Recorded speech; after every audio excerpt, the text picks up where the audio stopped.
उत्तर प्रदेश में ताजिए की height fix कर दी गई। साथ ही साफ कर दिया गया कि अगर कोई रूल तोड़ेगा तो योगी फोर्स उसकी हवा टाइट कर देगी। योगी सरकार की सख्ती का अब असर दिखने लगा।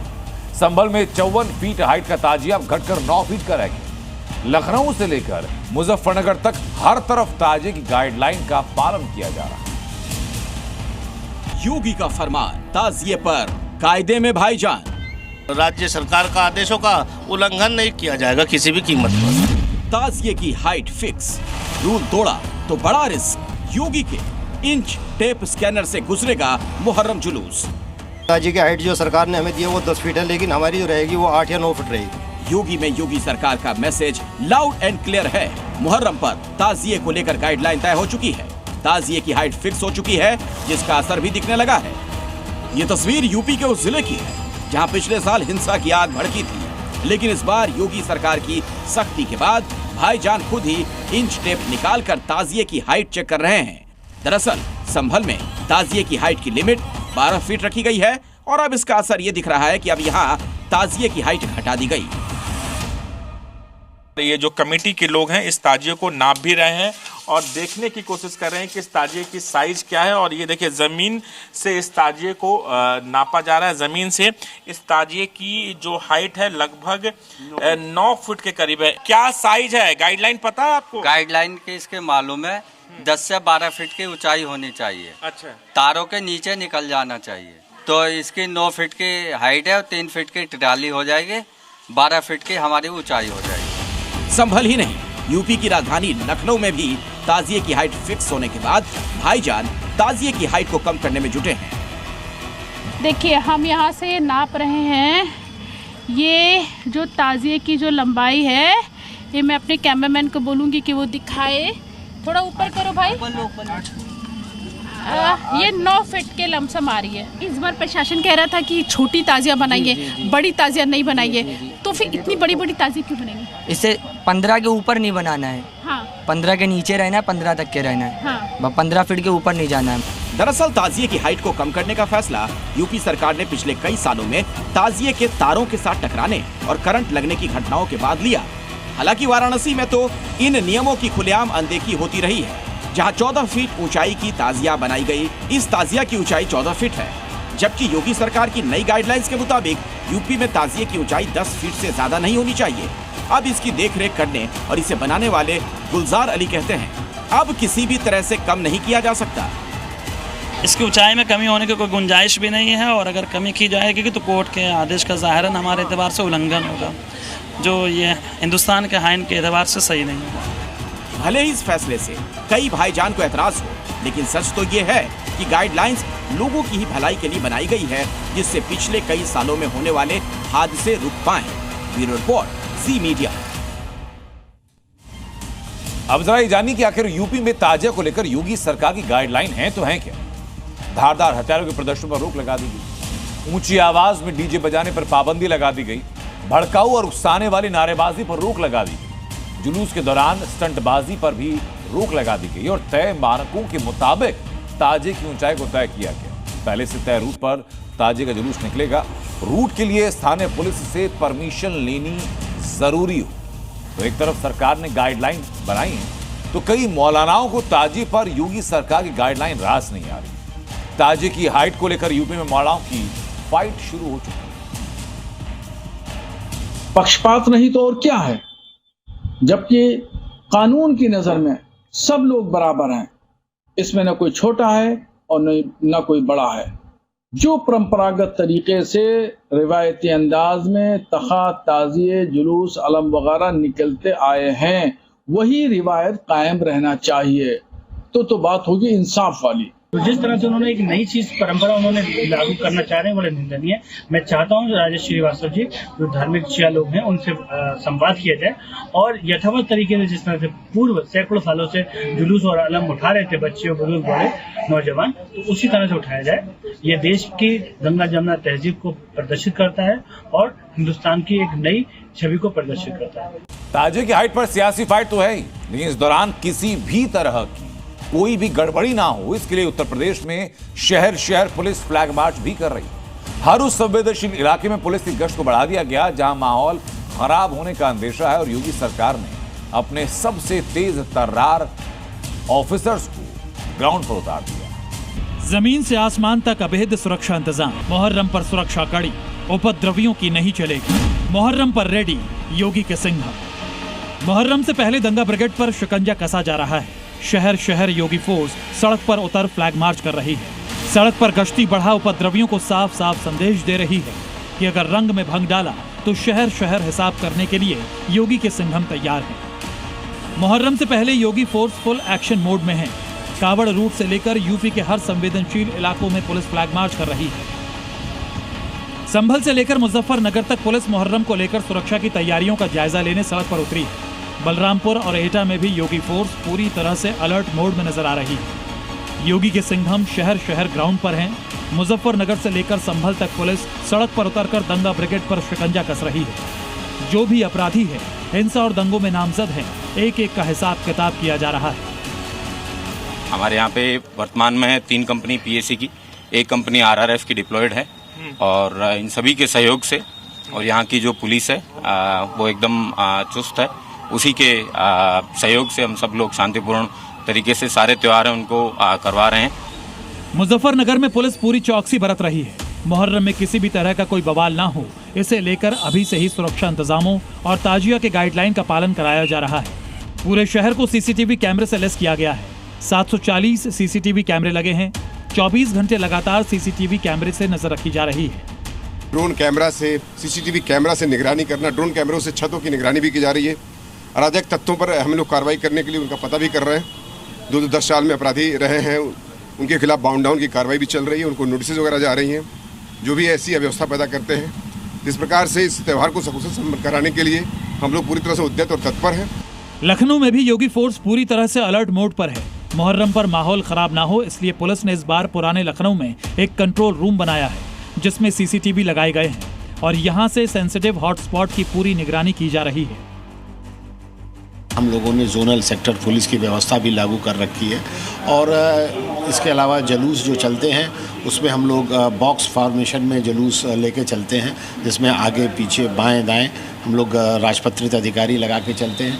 इसके अलावा जो संवेदनशील स्थान होते हैं वहाँ पर हम लोग एक्स्ट्रा फोर्स डिप्लॉय करते हैं। इंस्पेक्टर रैंक के अधिकारी लगाए जाते हैं। हापुड़ में कांवड़ यात्रा को लेकर पुलिस पूरी तरह तैयार है। सीएम योगी के सभी निर्देशों का सख्ती से पालन किया जा रहा है। डीएम ने कहा कोई नई परंपरा शुरू नहीं होगी। बोथ मुहर्रम और कावड़ के लिए हमने रूट मार्च बिजली विभाग के साथ सहयोग करना, जिससे कि चाहे ताजिया हो या फिर कावड़, वो किसी भी दशा में बिजली की किसी तार के साथ चपेट में न आए। योगी फोर्स का एक ही मिशन है कि त्योहार कोई भी हो, राज्य में दंगा ब्रिगेड की कोई साजिश कामयाब नहीं होने दी जाएगी। लिहाजा कांवड़ और मुहर्रम को लेकर योगी के सिंघम फुल ऑन एक्शन में हैं।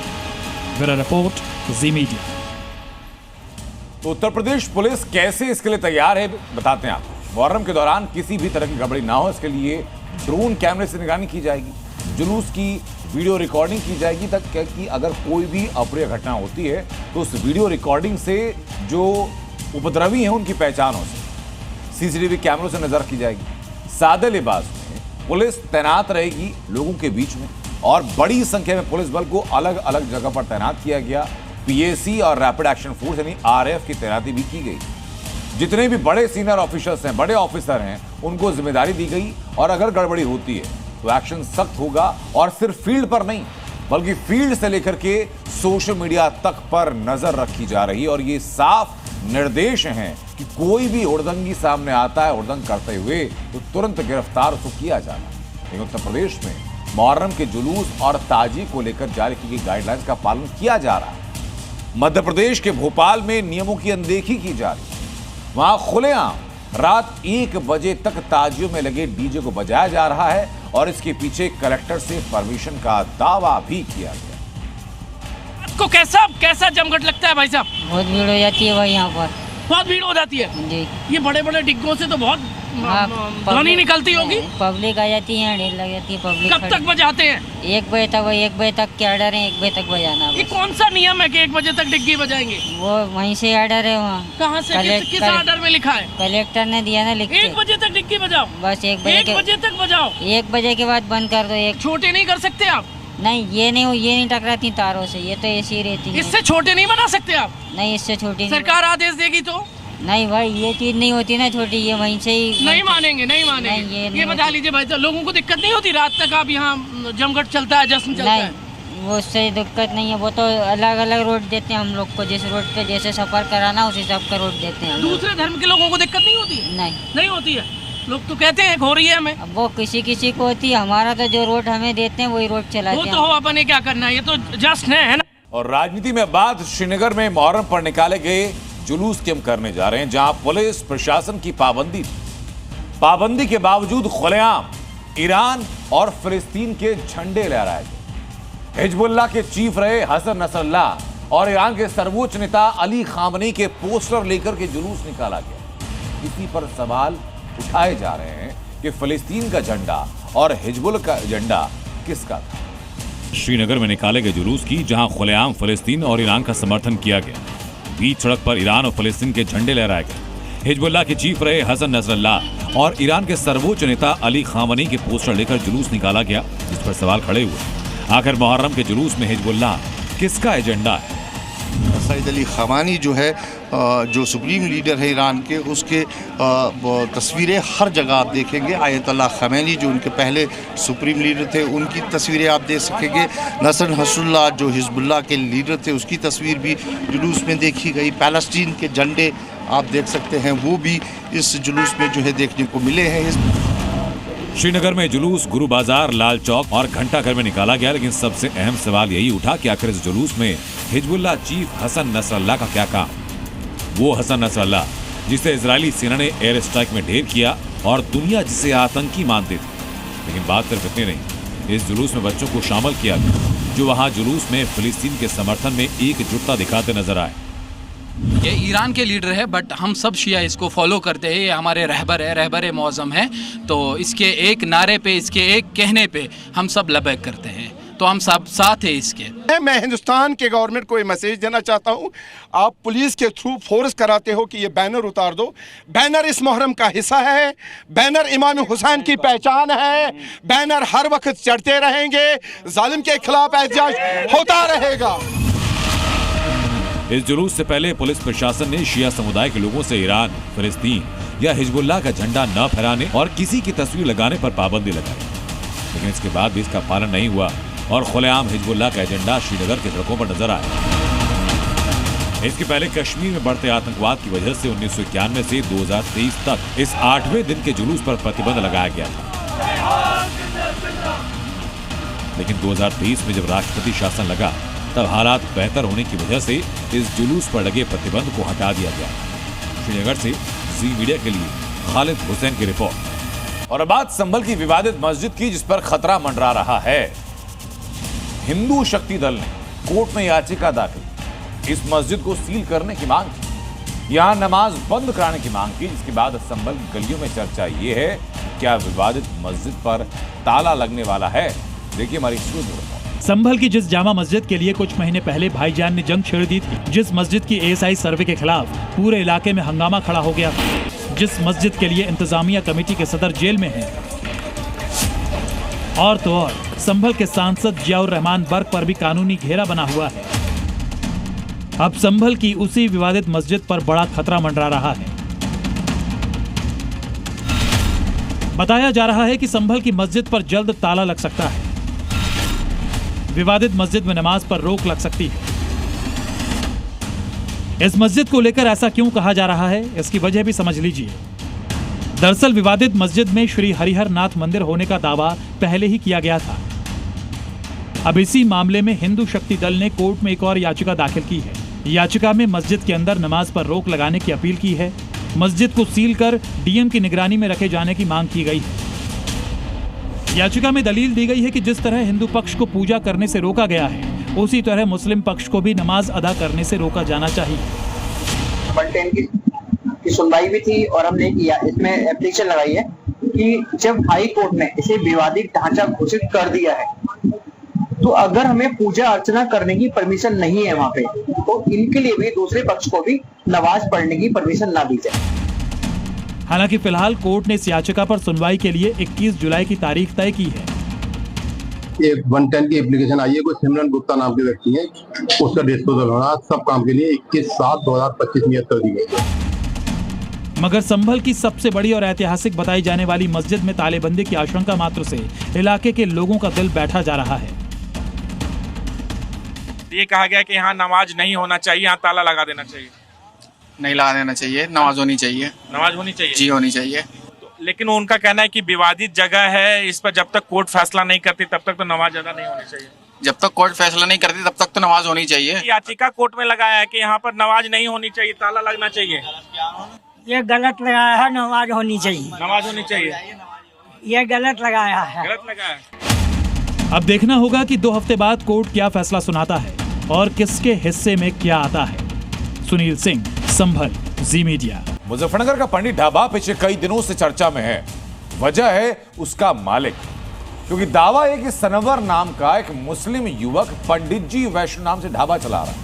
इसके बाद से मुद्दा गरमाया। सारे हिंदू संगठनों ने इसका विरोध किया, लेकिन जिस सनवर को लेकर यह दावा था, आज उसी सनवर ने जी न्यूज पर कई और बड़े खुलासे किए। पंडित जी ढाबे वाले सनवर का कबूलनामा, पहचान पूछने पर क्यों भड़क रहे मौलाना। मुजफ्फरनगर में ढाबे पर पहचान जानने के लिए जांच करने वाला मामला सियासी रंग लेने के साथ ही बढ़ता जा रहा है और इसी विवाद और सियासी रंग के बीच जी न्यूज ने पंडित जी ढाबे वाले सनवर को खोज निकाला और जब पूरे विवाद पर बात की तो सनवर ने कई बड़े खुलासे किए। सनवर ने सबसे पहले तो साफ साफ कह दिया कि वो वहाँ पर काम करता है और ढाबे की मालिक दीक्षा शर्मा है। मैं तो वहाँ कर्मचारी हूँ जी, मालिक है दीक्षा शर्मा, मैनेजर धर्मेंद्र शर्मा। लेकिन ये एक बात कही जा रही है कि दीक्षा शर्मा और सनवर दोनों मिलके होटल चलाते थे। नहीं, ऐसा कुछ नहीं है, ये गलत है। देखो, हम मुसलमान हैं, हम पंडित जी ढाबा कैसे रख सकें नाम? ये तो गलाकर सरासर झूठ बोला जा रहा है। साथ ही सनवर ने आरोप लगाया कि ढाबे के मैनेजर ने जानबूझकर तजम्मुल का नाम गोपाल रखा। तजम्मुल का नाम भी धर्मेंद्र ने बदला। हम तो आसानी से लेना नाम, हम तो मोमडन है, हम तो कहते हैं जी तजम्मुल है नाम। उसने गोपाल ही रखा, 2 महीने से उसका नाम, उस पर नाम लेना नहीं आता था, इसलिए गोपाल नाम रखा। मैं सनवर राठौर हूँ, मुस्लिम राजपूत हूँ, मुस्लिम राजपूत ही रहूँगा, सनवर ही रहूँगा। लेकिन सनवर से जब ढाबे पर लगे QR को लेकर सवाल किया गया तो बातों को वो घुमाने लगा और इधर उधर की बात करने लगा। पहले सामान लाने के लिए QR कोड लगाने की बात की और फिर कहने लगा कि ढाबे की मालकिन ने कहा था। मेरे बेटे का नाम था, इसलिए नाम था कि वहाँ मैडम हर टाइम तो रहती मैनेजर रहता, वही मानना कर रहा था। तो थोड़ा कोई एक आधा कोई कस्टमर मोमडन होता था तो उससे वो पैसे डलवा लेते थे जिससे सामान आ जाए, उसका सब्जी वब्जी या दाल आ जावे। ये कितने कस्टमर मोमडन आ जाते थे दिन भर में? वहाँ पे आए जाते थे 10-5 तो कस्टमर आए जाते थे। नेम प्लेट विवाद पर इस बीच बयानबाजी भी तेज हो गई है। मौलाना तौकीर रजा ने शिवभक्त कांवड़ियों को दंगाई और आतंकी बताया तो एसपी नेता अवधेश प्रसाद ने योगी सरकार को घेरने की कोशिश की। किसी मुसलमान का खून चढ़ा दिया जाता है तब उनकी आस्था को नुकसान नहीं पहुंचता है। तो जहां जान बचाने की बात है वहां तुम कुछ भी खाने को और कुछ भी करने को तैयार हो जाते हो, और जहां नफरतें फैलाने का मामला होता है वहां इस किस्म की नेम प्लेट लगाने का क्या मतलब है? आप नफरत फैलाना चाहते हैं। समाज को जोड़ने का नहीं है, ये समाज को तोड़ने का है। कभी ऐसा नहीं हुआ। हमारी सरकार थी, माननीय नेताजी आज दुनिया में नहीं, उनके नेतृत्व 3 बार, माननीय अखिलेश जी के नेतृत्व में सरकार। इस बार की तरह पिछले साल भी कांवड़ यात्रा के रूट पर योगी सरकार के नेम प्लेट लगाने के फैसले पर मौलानाओं और विपक्षी दलों के नेताओं ने इसे बड़ा मुद्दा बनाया था। लेकिन ये कोई नहीं कह रहा कि हाँ, नेम प्लेट लगानी चाहिए और नाम बदलकर ढाबा या दुकान नहीं चलानी चाहिए। ब्यूरो रिपोर्ट, जी मीडिया। और अब बात पंजाब के फगवाड़ा से, जहां एक वैष्णो ढाबे को लेकर विवाद हुआ। फगवाड़ा और गोराया के बीच हाईवे पर ज्योति नाम के ढाबे से कई क्विंटल गौमांस मिलने का आरोप, और इसी आरोप को लगाते हुए हिंदू संगठनों ने हंगामा किया। इसके बाद अब पंजाब पुलिस एक्शन में आई और अब कड़ी कार्रवाई। वैष्णव ढाबा नाम, अंदर अधर्मी काम। पंजाब के वैष्णव ढाबे में गौमांस की साजिश के शहर शहर सनातन पर जो प्रहार हो रहा है उससे हिंदू संगठनों में भारी नाराजगी देखने को मिल रही है। पंजाब के जालंधर लुधियाना नेशनल हाईवे पर फगवाड़ा में ज्योति नाम के वैष्णव ढाबे में गौमांस की खबर के बाद हिंदू संगठनों और गौ रक्षकों ने जमकर हंगामा किया। जब तक छोड़ेंगे नहीं, छोड़ेंगे नहीं। सूचना के बाद मौके पर पहुंची पुलिस ने ढाबे की जांच की तो कई हैरान करने वाली तस्वीरें सामने आई। ढाबे के अंदर बड़े हॉल के नीचे एक बेसमेंट बनाया गया है, जहां एक बड़े से फ्रीजर में गौमांस रखने का शक है। हिंदू संगठन के कार्यकर्ताओं के मुताबिक फ्रीजर में कई क्विंटल गौमांस रखा हुआ था। इसके साथ ही हिंदू संगठन का आरोप है कि यहां से दूसरे होटल में भी गौमांस की सप्लाई की जाती थी। आक्रोशित हिंदू संगठनों ने ढाबे के मालिक समेत इस गौमांस की तस्करी में शामिल लोगों के खिलाफ कड़ी कार्रवाई की मांग की। शिकायत के बाद पंजाब पुलिस ने फौरन एक्शन लिया और वैष्णव ढाबे को सील करते हुए 7 बंगाली मुसलमानों को गिरफ्तार कर लिया। हालांकि साजिश का मास्टरमाइंड अभी फरार है, जिसकी तलाश में पुलिस की छापेमारी जारी है। इसी के साथ पुलिस ने ढाबे के फ्रीजर से मिले मीट को जब्त कर लिया है और जांच के लिए भेज दिया है। ਤੇ ਆਪਾਂ ਕੇਸ ਰਜਿਸਟਰ ਕਰਕੇ ਬਾਕੀ ਫਰਦਰ ਕਾਰਵਾਈ ਵੈਟਰਨਰੀ ਡਾਕਟਰਸ ਦੀ ਟੀਮ ਆ ਰਹੀ ਆ। ਆਪਾਂ ਸਾਰਾ ਕੁਝ ਹੀ ਜਿਹੜਾ ਕਰਕੇ ਤੁਹਾਨੂੰ ਇਨ ਬਰੀਫ ਡਿਟੇਲਡ ਜਿਹੜਾ ਹੈ ਉਹ ਸਾਰੀ ਆਪਾਂ ਦੱਸ ਦਾਂਗੇ। फिलहाल पुलिस ने मामला दर्ज कर तफ्तीश शुरू कर दी है, लेकिन सावन से पहले वैष्णव ढाबे से गौमांस मिलने की खबर से हिंदू संगठन भड़क गए और इसे हिंदू आस्था के खिलाफ बड़ी साजिश बताया।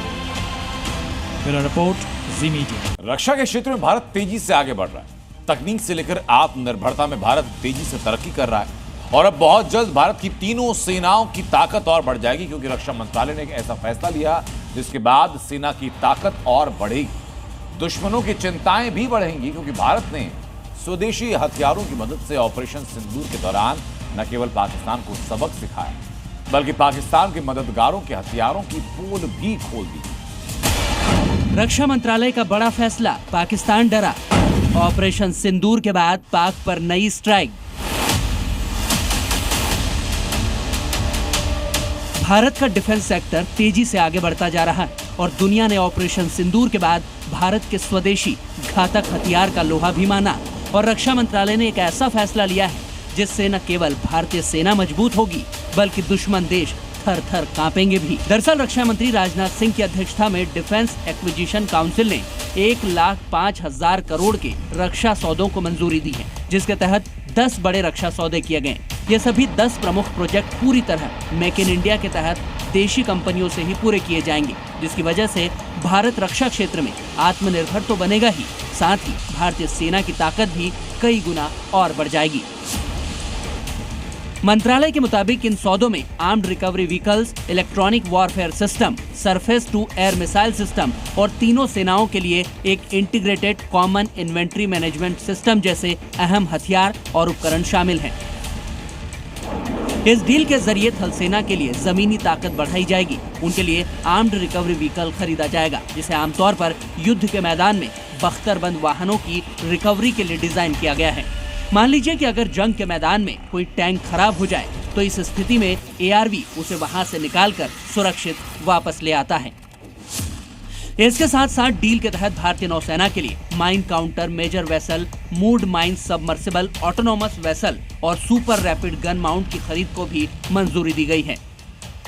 रक्षा क्षेत्र में भारत की आत्मनिर्भरता ही भारत की सबसे बड़ी ताकत बन रही है और ऑपरेशन सिंदूर में भारत ने अपने स्वदेशी हथियारों के दम पर न केवल पाकिस्तान को धूल चटाई, बल्कि तुर्की और चीन के नापाक मंसूबों को भी नाकाम कर दिया। रक्षा मंत्रालय के इस फैसले के बाद न सिर्फ भारत की सैन्य शक्ति बढ़ेगी, बल्कि घरेलू डिफेंस इंडस्ट्री को भी बड़ा प्रोत्साहन मिलेगा, जिसकी मदद से भारत आत्मनिर्भर तो बनेगा ही, साथ ही साथ लाखों नौकरियां भी पैदा होंगी, जिससे भारत की विदेशी रक्षा आयात पर निर्भरता घटेगी और आत्मनिर्भरता की दिशा में मजबूती मिलेगी। ब्यूरो रिपोर्ट, जी मीडिया। ऑपरेशन सिंदूर का खौफ अभी भी पाकिस्तान के दिल में, और यही वजह है कि 57 दिन के बाद भी उसके जो बड़े अधिकारी, जो टॉप ऑफिशियल, इसकी बात किए बिना रहते नहीं। पाकिस्तान के एक टॉप अधिकारी ने कबूलनामा किया कि भारत की ब्रह्मोस मिसाइल स्ट्राइक ने उनके देश की नींद हिला दी थी और परमाणु युद्ध बस 30 सेकंड दूर था। ऑपरेशन सिंदूर, पाकिस्तान का घमंड चूर चूर, ब्रह्मोस का खौफ, शहबाज मुनीर के डर की गवाही। लास्ट 30 सेकेंड पाकिस्तान के खौफ की कहानी। 30 सेकेंड और शहबाज और मुनीर की जान हलक में आ गई थी। 30 सेकेंड और पाकिस्तान अपनी सलामती के लिए दुआ कर रहा था। महज 30 सेकेंड ब्रह्मोस के खौफ से पाकिस्तान की हवा टाइट हो गई थी। हिंदुस्तान ने ऑपरेशन सिंदूर के दौरान पाकिस्तान का घमंड चूर चूर कर दिया था। ऑपरेशन सिंदूर पाकिस्तान की तबाही का सबूत बन गया था। भारत ने दुनिया को दिखा दिया कि एटमी ताकत का दम भरने वाले मुल्क को भी कैसे कुछ घंटों में बर्बाद किया जा सकता है। हिंदुस्तान को एटमी धमकी देने वाला पाकिस्तान इस बात से डर गया था कि नूर खान एयरबेस पर जब ब्रह्मोस से हमला हुआ तो उसमें कोई परमाणु हथियार तो नहीं था। इस बात का खुलासा खुद पाकिस्तान के प्रधानमंत्री शहबाज शरीफ के सलाहकार राणा सनाउल्लाह ने किया है। इसका मतलब है कि पाकिस्तान को यह तय करने के लिए बहुत कम वक्त मिला कि भारत ने जो ब्रह्मोस मिसाइल दागी है वो कितनी खतरनाक है। इतने कम समय में ये तय करना कि जवाबी हमला करना है या नहीं बहुत मुश्किल था। इससे पता लगता है कि भारत की मिसाइल तकनीक कितनी आधुनिक है और पाकिस्तान के पास उससे निपटने के लिए पर्याप्त तैयारी नहीं है। ये बात पाकिस्तान के हुक्मरान भी अब मान रहे हैं। ऑपरेशन सिंदूर के दौरान पाकिस्तान के सभी मेन एयरबेस भारतीय मिसाइलों की जद में थे, फिर चाहे वो पीओके हो या फिर इस्लामाबाद में शहबाज के ऑफिस से कुछ किलोमीटर दूर नूर खान एयरबेस। भारत ने पाकिस्तान के 11 एयरबेस पर अटैक किए थे, जिसमें नूर खान, स्कार्दू, रफीकी, मुरीद, सुक्कूर, सियालकोट, चुनियान, शहबाज, सरगोधा, पसरूर और भुलारी एयरबेस है। दरअसल नूर खान एयरबेस के तबाह होते ही पाकिस्तान ने अपनी हार मान ली थी और सीज फायर के लिए भारत के सामने गिड़गिड़ाने लगा था। ब्यूरो रिपोर्ट, जी मीडिया। क्या उत्तर प्रदेश में अपराधियों को सबक सिखाने के लिए अब ऑपरेशन लंगड़ा और तेज होने वाला है? क्योंकि उत्तर प्रदेश में ऑस्ट्रिया से आए हथियार की मांग बड़ी चर्चा में। बताया जा रहा है कि इस हथियार की एक्यूरेसी 100% है, यानी फायरिंग की गई तो हिसाब होना तय। तो क्या क्राइम कंट्रोल के लिए उत्तर प्रदेश में एक नया प्रयोग होने जा रहा है? यूपी पुलिस का नया हथियार, अपराध पर टाइट लगाम। ऑस्ट्रिया का हथियार ताकत बढ़ाएगा बेशुमार। यूपी में अपराध पर लगाम लगाने के लिए योगी सरकार लगातार पुलिस और प्रशासन को सशक्त बनाने का काम कर रही है। पुलिस को आधुनिक गैजेट्स के साथ ही हथियार भी दिए जा रहे हैं। इसी बीच ऑस्ट्रिया से एडवांस हथियारों की खेप यूपी पहुंची है। मुजफ्फरनगर पुलिस को 44 पिस्टल की पहली खेप मिल गई है, जो आने वाले दिनों में पुलिस की ताकत बढ़ाएगी, क्योंकि अभी UP police Gloster pistol use करती है, लेकिन ऑस्ट्रिया की पिस्टल इसकी तुलना में बहुत बेहतर है। बिना रुके ये एक बार में 14 राउंड फायर करती है। लोड और अनलोड करने में ज्यादा आसान है। 9mm की इस पिस्टल की एक्यूरेसी 100% है, यानी अब पुलिस का कोई भी निशाना नहीं चूकेगा। तो नई पिस्टल जो है, जो ग्लॉक पिस्टल जो उत्तर प्रदेश पुलिस जो है जो वो यूज़ करी है, उसकी खास बात ये है कि इसका निशाना जो है वो सटीक होता है और साथ ही ये लेटेस्ट टेक्निक से है। और जो पुरानी जो पिस्टल थी, ब्राउनिंग पिस्टल, वो 50 साल पुरानी पिस्टल थी, जिसको यूज़ करने में भी कभी कभी परेशानी आती थी। योगी सरकार ने पुलिस को अपराधियों पर कानूनी कार्रवाई की छूट के साथ ही अपराधियों को सबक सिखाने की पूरी आजादी भी दी है, लेकिन अब नए हथियार अपराध मुक्त अभियान को नया आयाम देंगे। यानी अब यूपी पुलिस को ऐसा हथियार मिलने जा रहा है जिससे साधा गया निशाना अब चूकेगा नहीं, बल्कि सीधा अपराधियों और कानून व्यवस्था बिगाड़ने वाले क्रिमिनल्स को ऐसा सबक सिखाएगा कि जिसको वो कभी नहीं भूल पाएंगे। ब्यूरो रिपोर्ट, जी मीडिया। और अब जौनपुर की खबर मैं दिखाता हूं आपको, जहां से एक हैरान करने वाली तस्वीरें सामने आ चुकी। जमीन के विवाद में एक दबंग वकील ने सरेआम एक महिला के साथ मारपीट की और यही वीडियो अब वायरल है। ये तस्वीर है उत्तर प्रदेश के जौनपुर की, जहां कानून की बात करने वाले एक वकील कानून की धज्जियां उड़ाते नजर आया। इस बेखौफ वकील की दबंगई देखिए, जिसने जमीन के विवाद में महिला को ऐसा धक्का दिया कि तेज आवाज के साथ जमीन पर गिर गई। लेकिन दबंग वकील यहीं नहीं रुका। महिला जब फिर से खड़ी होकर बहस करने लगी और वकील ने दोबारा धक्का देकर गिरा दिया। फिर महिला को जोर से लात मारी। मामला लाइन बाजार इलाके के शेखपुर मोहल्ले का है, जहां एक प्लॉट में महिला के घुसने को लेकर बवाल खड़ा हो गया, जिसके बाद दबंग वकील ने उस महिला को सरेआम मारपीट शुरू कर दी।